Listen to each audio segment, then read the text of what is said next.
तो दोस्तों आज तारीख हो गई है 12 जनवरी 2024 की, साथ ही में दिन है शुक्रवार का। तो आइए बिना देर किए फटाफट से जानते हैं आज की ताज़ा खबरें और मुख्य समाचार। तो दोस्तों अभी अभी 3 बड़ी खबरें आ रही हैं। पहली खबर है 6 दिनों तक शराब की दुकानों के बंद रहने को लेकर। वहीं दूसरी बड़ी खबर है इसरो के नए चंद्रयान मिशन को लेकर, जिसके तहत इंसान को भारत की ओर से चांद पर भेजा जाएगा। इसके अलावा तीसरी बड़ी खबर है सभी ट्रू कॉलर ऐप चलाने वालों के लिए। ताज़ा जानकारी के मुताबिक सभी ट्रू कॉलर ऐप चलाने वालों के लिए एक बड़ा अलर्ट जारी किया गया है। तो दोस्तों आज की इस वीडियो में हम आपको इन्हीं महत्वपूर्ण खबरों के बारे में बताएंगे। साथ ही में आपको बताएंगे कई और खबरें, यानी कि आज के मुख्य समाचार भी। तो इसी कारण वीडियो को थोड़ा सा भी भगाए बिना ध्यान से आखिर तक देखें, ताकि कोई भी जानकारी मिस ना हो। तो देखिए ये पहली खबर, पीएम मोदी आज अटल पुल का उद्घाटन करेंगे। ये देश का सबसे लंबा समुद्री पुल है। जी हाँ, प्रधानमंत्री नरेंद्र मोदी आज 12 जनवरी को मुंबई में देश के सबसे लंबे समुद्री पुल का उद्घाटन करेंगे। लगभग 22 किलोमीटर लंबे इस पुल का नाम अटल सेतु रखा गया है। वहीं बताया गया इस ब्रिज पर मोटरसाइकिल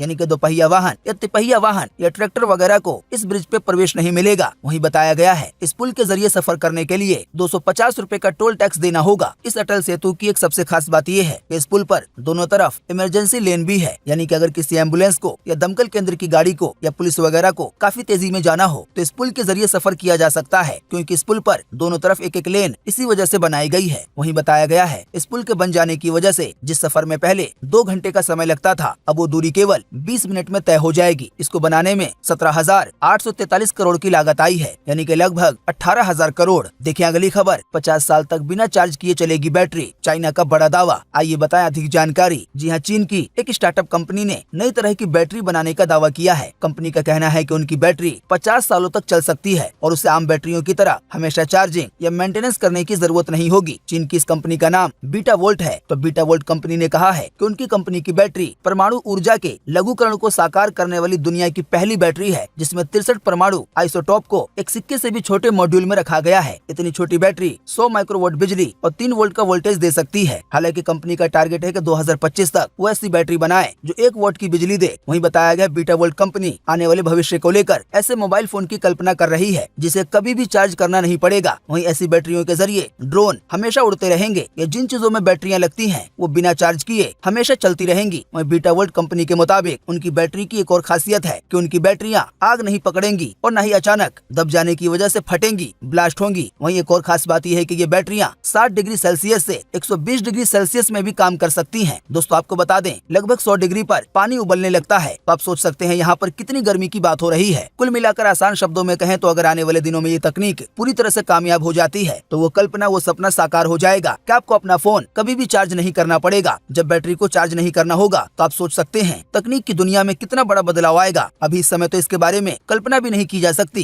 कैसी तकनीक के जरिए जो बैटरी कभी भी खत्म ना हो, हम उसके जरिए क्या क्या कर सकते हैं, यह वैज्ञानिक किन नई ऊंचाइयों को छू सकते हैं। अब देखें वो बड़ी खबर जो ट्रू कॉलर को लेकर आ रही है। जैसा कि आप देख सकते हैं अपनी स्क्रीन पर, ट्रू कॉलर चलाने वालों के लिए बड़ा अलर्ट। भारत के 5 करोड़ लोगों का डेटा हो गया है लीक डार्क वेब पर ट्रू कॉलर के जरिए। जी हाँ, जैसा कि शायद आप जानते होंगे ट्रू कॉलर एक फोन डायलर ऐप है। इसका इस्तेमाल करोड़ों भारतीय करते हैं। इसका एक मेन फीचर शायद आपको पता होगा कि अनजान नंबर से कॉल आने पर उसका नाम बता देता है। हालांकि फिलहाल की ताज़ा जानकारी के मुताबिक ट्रू कॉलर ऐप को लेकर एक बड़ा खुलासा हुआ है। जानकारी के मुताबिक भारत के करोड़ों यूजर का डेटा डार्क वेब पे लीक हो गया है। वैसे आप नहीं जानते हो तो आपको बता दें, डार्क वेब एक ऐसी जगह है जहाँ पे इल्लीगल काम होता है। ये इंटरनेट की काली दुनिया के नाम से भी जानी जाती है। बताया गया है भारतीयों का जो डाटा लीक हुआ है उनमें आपका फोन नंबर, साथ ही में आपके फोन में कौन कौन से नंबर सेव हैं, ये सभी चीजें लीक हुई हैं। इसके अलावा आपने ट्रू कॉलर ऐप को इंस्टॉल करते समय जिन जिन चीजों की परमिशन दी होगी उनमें से भी कई डाटा लीक हुए हैं, जैसे कि आपके लोकेशन की जानकारी, आपके फाइल्स की जानकारी। देखिए अगली खबर, अमेरिकी प्राइवेट कंपनी बोली चांद पर नहीं उतरेगा हमारा स्पेसक्राफ्ट। फ्यूल के लीक हो जाने के बाद लैंडिंग असंभव है। वहीं नासा का आर्टेमिस 2 मिशन 2026 तक के लिए टाला गया। जी हाँ, अमेरिकी प्राइवेट कंपनी का पेरेग्रीन 1 लैंडर चांद पर नहीं उतरेगा। इस लैंडर को बनाने वाली कंपनी एस्ट्रोबॉटिक ने इसकी जानकारी खुद दी है। दोस्तों आपको बता दें अभी हाल ही में बीते 8 जनवरी को पेरेग्रीन 1 मिशन को चांद पे भेजा गया था और बताया गया था कि जल्द ही फरवरी के महीने में ये चांद पे लैंड करेगा चंद्रयान 3 की तरह। हालांकि अब एस्ट्रोबॉटिक कंपनी ने कहा है कि लॉन्च के बाद 2 बड़ी परेशानी सामने आई है। पहला है फ्यूल का लीक हो जाना और दूसरा है फेल बैटरी चार्जिंग। इसी वजह से पेरेग्रीन 1 का स्पेसक्राफ्ट चांद पे नहीं उतर पाएगा, यह असंभव है। तो दोस्तों जैसा कि आपने जाना, चांद पे उतरना इतना भी आसान नहीं है, चाहे वो अमेरिकी कंपनी भी क्यों ना हो। चांद पे जाना और खास करके चांद पर सॉफ्ट लैंडिंग करना, यानी कि वहाँ पर सही सलामत उतर जाना, जो स्पेसक्राफ्ट भेजा गया है वो वहाँ पे सही सलामत उतर जाए, ये काम बहुत ही चुनौतियों भरा होता है। देखिए अगली खबर, 31 जनवरी से शुरू होगा संसद का बजट सत्र। आइए बताएं अधिक जानकारी। जी हाँ, संसद के बजट सत्र को लेकर बड़ी जानकारी सामने आई है। संसद का बजट सत्र 31 जनवरी से शुरू हो रहा है, जो 9 फरवरी तक चलेगा। यानी कि इस दौरान अंतरिम बजट में कई तरह के ऐलान किए जाएंगे। पूरे देश के लिए बजट पेश किया जाएगा। इस दौरान देश की जनता को कई तरह के तोहफे मिलेंगे। कई चीजों के लिए बजट को डिसाइड किया जाएगा। बाकी हम आपको बता चुके हैं कि सूत्रों के हवाले से ये जानकारी आ रही है कि अंतरिम बजट में किसानों के लिए पीएम किसान सम्मान निधि योजना की राशि को 2 गुना किया जा सकता है। महिलाओं के लिए या कई रिपोर्ट में ये भी कहा जा रहा है कि किसान सम्मान निधि योजना की राशि को महिला और पुरुष दोनों के लिए 2 गुना किया जा सकता है। यानी कि जो अभी 6,000 रूपए मिल रहे हैं हर साल, उसको 12,000 रूपए किया जा सकता है। एक रिपोर्ट ये है कि 8,000 रूपए किया जा सकता है। वहीं सूत्रों के हवाले से ये भी खबर आ रही है कि महिलाओं को लेकर बजट में कुछ बड़े ऐलान हो सकते हैं। हालांकि एग्जैक्ट क्या ऐलान होगा, मोदी सरकार आम जनता को या किसानों को क्या फायदा देगी, ये तो बजट के पेश होने के बाद ही पता चलेगा कि असल बात क्या है। देखिए अगली खबर, चीन के राष्ट्रपति शी जिनपिंग ने कहा मालदीव की आजादी की रक्षा करेंगे। भारत से विवाद के बीच मालदीव के राष्ट्रपति मोइजू के साथ टूरिज्म समेत 20 अहम समझौते हुए हैं। यानी कि मालदीव और चाइना के बीच। जी हाँ, भारत से विवाद के बीच मालदीव के राष्ट्रपति मोहम्मद मोइजू चीन के दौरे पर हैं। इस दौरान अभी हाल ही में बीते बुधवार को उन्होंने चीन के राष्ट्रपति शी जिनपिंग से मुलाकात की। इस दौरान चीन के राष्ट्रपति शी जिनपिंग ने मालदीव को अपना पुराना साथी बताया। उन्होंने कहा कि मालदीव और चीन के पास ये मौका है कि वो अपनी ऐतिहासिक साझेदारी को भविष्य में आगे बढ़ाए। शी जिनपिंग से बातचीत के दौरान मालदीव के राष्ट्रपति ने कहा कि चीन ने मालदीव की आर्थिक सफलता में सहयोग किया है, इसके लिए वो उनके आभारी हैं, धन्यवाद करते हैं। न्यूज एजेंसी के मुताबिक चीन के राष्ट्रपति शी जिनपिंग ने कहा कि चीन मालदीव के राष्ट्रीय हित में किए जा रहे विकास के एजेंडे में उनकी मदद करेगा। मालदीव की संप्रभुता, स्वतंत्रता, क्षेत्रीय अखंडता और राष्ट्रीय गरिमा की रक्षा करने में मालदीव के साथ खड़ा है। तो भारत और मालदीव के विवाद के बीच ये बड़ी खबर आ रही है। देखिए अगली खबर, अयोध्या में होगी रामलीला, परशुराम बनेंगे मनोज तिवारी, रवि किशन बनेंगे लक्ष्मण। आइए बताएं अधिक जानकारी। जी हाँ, रामलला के प्राण प्रतिष्ठा कार्यक्रम के उपलक्ष्य में 17 से 22 जनवरी तक अयोध्या में सरयू तट पर संपूर्ण रामलीला का मंचन होगा। इसमें दिल्ली से भाजपा सांसद मनोज तिवारी परशुराम का किरदार निभाएंगे। वहीं गोरखपुर से सांसद रवि किशन लक्ष्मण की भूमिका में नजर आएंगे। वहीं भाग्यश्री, राजा मुराद, ममता जैन, रूबी चौहान समेत कई बड़े बड़े फिल्मी सितारे इस रामलीला में किरदार निभाएंगे। तो जो भी लोग अभी इस समय रामलीला देखना चाहते हैं मंच वाला, तो वो 17 से 22 जनवरी के बीच देख सकते हैं अयोध्या के सरयू तट के पास। देखिए अगली खबर, 20,000 लोग हर साल फ्री में करेंगे श्री राम के दर्शन। छत्तीसगढ़ की सरकार ने शुरू की है रामलला दर्शन की योजना। जी हाँ, छत्तीसगढ़ की सरकार ने रामलला दर्शन नाम से एक योजना शुरू की है। इसके तहत हर साल 20,000 लोगों को बिल्कुल फ्री में श्री राम के दर्शन करवाए जाएंगे। यानी कि अयोध्या के राम मंदिर के दर्शन करवाए जाएंगे। देखिए अगली खबर, पासपोर्ट रैंकिंग में भारत 80वें स्थान पे है बरकरार। वहीं पाकिस्तान के पास दुनिया का चौथा सबसे कमजोर पासपोर्ट है। जी हाँ, दुनिया में 6 देशों के पास सबसे पावरफुल पासपोर्ट है। इनमें Japan, Singapore, Spain, France, Italy और जर्मनी शामिल है। पासपोर्ट रैंकिंग जारी करने वाले ऑर्गेनाइजेशन हेनली एंड पार्टनर्स ने 2024 के लिए पासपोर्ट के इंडेक्स जारी किए हैं। उनकी रैंकिंग बताई है। रैंकिंग में भारत 80वें स्थान पे कायम है, बरकरार है। 2023 में भी भारत की रैंकिंग यही थी। हालांकि पिछले साल की तुलना में इस साल भारतीय 5 ज्यादा देशों में वीजा फ्री ट्रेवल कर सकते हैं। असल में 2023 में भारत के लोग 57 देशों में बिना वीजा के ट्रेवल कर सकते थे,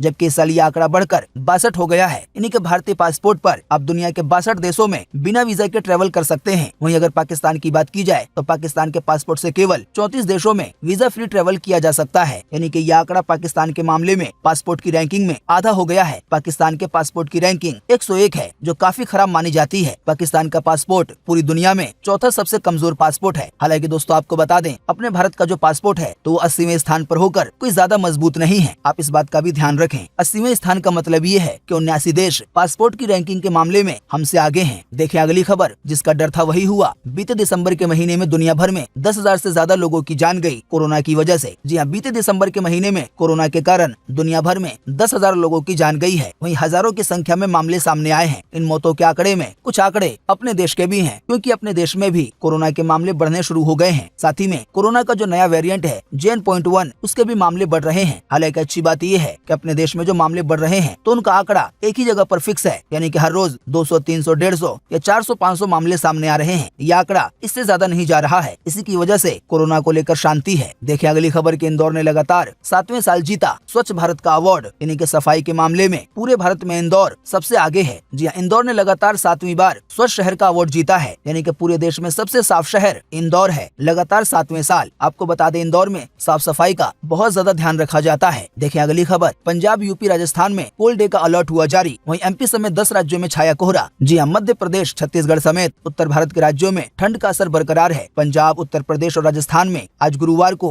कड़ाके की ठंड का अलर्ट जारी किया गया है, यानी कि आज भयंकर ठंड रहने वाली है, तो अपना ध्यान रखें। वहीं माउंट आबू में तापमान 0 डिग्री के नीचे चला गया है, इससे वहाँ पे सड़कों पर बर्फ की परत देखने को मिल रही है। वहीं देश के 10 राज्यों में दिन की शुरुआत घने कोहरे के साथ हुई है। इनमें पंजाब, उत्तर प्रदेश, त्रिपुरा, जम्मू कश्मीर, हरियाणा, दिल्ली, मध्य प्रदेश, बिहार, असम और राजस्थान शामिल है। वहीं बताया गया दिल्ली में विजिबिलिटी 50 मीटर रह गई है, यानी कि केवल 50 मीटर का एरिया दिखाई दे रहा है। इस वजह से 24 ट्रेनें अपने निर्धारित समय से लेट चल रही हैं। देखिए अगली खबर का तोड़ा जाएगा अंग्रेजों के जमाने में बना 112 साल पुराना सैन रेलवे ब्रिज। बीएमसी और ट्रैफिक पुलिस ने कर ली है इसकी तैयारी। जी हाँ, ईस्टर्न एक्सप्रेसवे के LBS और सैन धारावी 90 फीट की रोड को जोड़ने वाली 12 साल पुरानी एक रेलवे ब्रिज को तोड़ा जाएगा। इसको अंग्रेजों के जमाने में बनाया गया था और ये ब्रिज मुंबई में है। देखिए अगली खबर, फारूक अब्दुल्ला को ईडी का समन मनी लॉन्ड्रिंग केस में आज पूछताछ के लिए बुलाया गया है। जम्मू कश्मीर क्रिकेट एसोसिएशन के फंड में हेराफेरी का है मामला। इस मामले में फारूक अब्दुल्ला से पूछताछ होगी पैसों के हेराफेरी के मामले के बारे में। देखिए अब वो बड़ी खबर जो अगले चंद्रयान मिशन को लेकर आ रही है। जैसा कि आप देख सकते हैं अपनी स्क्रीन पर कि भारत बनाएगा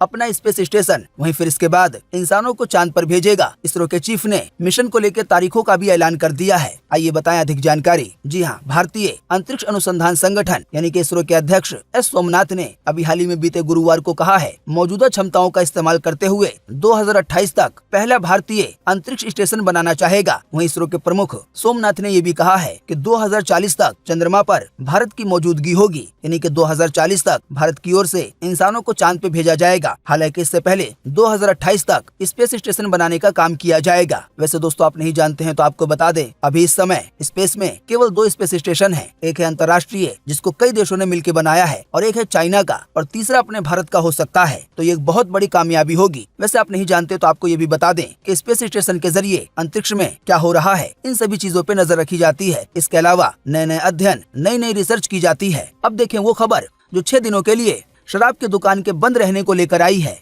कि इन 6 दिनों दिल्ली में शराब की दुकान पे मिलेगा ताला। आइए बताएं अधिक जानकारी। जी हाँ, दिल्ली सरकार के आबकारी विभाग ने 1 जनवरी से 31 मार्च तक साल की पहली तिमाही के लिए 6 ड्राई डे की घोषणा की है। इस दौरान 6 दिन तक दिल्ली में शराब की दुकानें बंद रहेंगी। पहली तारीख है 26 जनवरी यानी कि गणतंत्र दिवस के मौके पर। वहीं दूसरा दिन है 24 फरवरी जिस दिन संत रविदास की जयंती है, तो इस दिन भी शराब की दुकानें बंद रहेंगी। वहीं तीसरा है 6 मार्च 2024, इस दिन स्वामी दयानंद सरस्वती की जयंती है, तो इस दिन भी शराब की दुकानें बंद रहेंगी। वहीं 8 मार्च को महाशिवरात्रि के मौके पर शराब की दुकानें बंद रहेंगी। वहीं 25 मार्च को होली के मौके पर और 29 मार्च को गुड फ्राइडे के मौके पर ड्राई डे रहेगा, यानी कि इस दिन शराब की दुकानें बंद रहेंगी। तो दोस्तों उम्मीद करते हैं कि आज की इस वीडियो से आपको काफी कुछ जानकारी मिली होगी।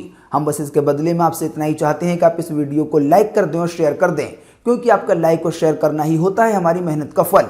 वीडियो देखने के लिए आपका बहुत बहुत धन्यवाद। Thanks for watching.